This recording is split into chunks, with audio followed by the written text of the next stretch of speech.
Hello friends, welcome back to channel. இது உங்கள் JRU.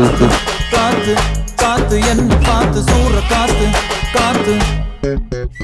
இன்றைக்கி நம்ம சேனலில் நம்ம தங்கலான் படத்துலேருந்து தங்கலானேன்னு ஒரு சாங் ரிலீஸ் பண்ணியிருக்காங்க. ஸோ அதை பற்றி பார்க்க போகிறோம். ஆமாங்க, தங்கலான் படத்துலேருந்து ஆல்ரெடி ஒரு சாங் ரிலீஸ் பண்ணியிருந்தாங்க. ஸோ இன்றைக்கி ரெண்டாவது சாங் ரிலீஸ் பண்ணியிருக்காங்க. ஸோ இது வந்து வார் சாங் அப்படின்னு சொல்லியிருக்காங்க. ஸோ அந்த படத்தில் வர ஒரு வார் சீனில் வர ஒரு பிஜிஎம், அதாவது பேக்ரவுண்ட் சாங்காக இருக்கலாம். ஸோ இந்த பாட்டு வந்து பார்த்திங்கன்னா வேறு மாதிரி இருக்குது. நம்ம ஜிவி பிரகாஷ் அவர்கள் சூப்பராகவே மியூசிக் போட்டிருக்காரு. ஸோ கங்குவா படத்துலேருந்து ஃபயர் சாங் ரிலீஸ் ஆச்சுன்னு கம்பேர் பண்ண விரும்பல. இருந்தாலும் அந்த பாட்டுக்கு நம்ம பார்த்தோம்னா இது வேறு மாதிரி இருக்குது அப்படின்னு தான் சொல்லணும். தங்கலான் படத்தில் வர இந்த சாங்.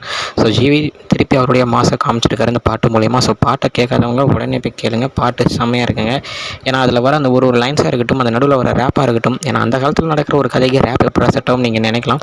பட் ஆனால் அந்த ரேப் கொடுத்துருக்குறாங்க விதம் வந்து சூப்பராக அந்த காலத்துக்கு ஏற்ற மாதிரியான ஒரு லிரிக்ஸில் கொடுத்துருக்காங்க. ஸோ அதுவே பாட்டுக்கு வந்து செம்மையான ஒரு ப்ளஸ் பாயிண்ட்டாக இருக்குது. ஸோ பாட்டு கேட்காதவங்க உடனே போய் கேட்டு எப்படி இருக்குது அப்படின்றத மறக்காமல் கமெண்ட்டில் சொல்லுங்கள். ஓகே ஃப்ரெண்ட்ஸ், இதுதான் இன்றைக்குள்ள அப்டேட். என்ன வீடியோவில் உங்களை வந்து பார்க்குறேன். அது வரைக்கும் உங்கள்கிட்ட தண்டிப்படுறது உங்கள் யஷ்வின். Bye friends. ஸ்டுடியோ மறக்காமல் நம்ம சேனலை சப்ஸ்கிரைப் பண்ணிடுங்க. Bye bye.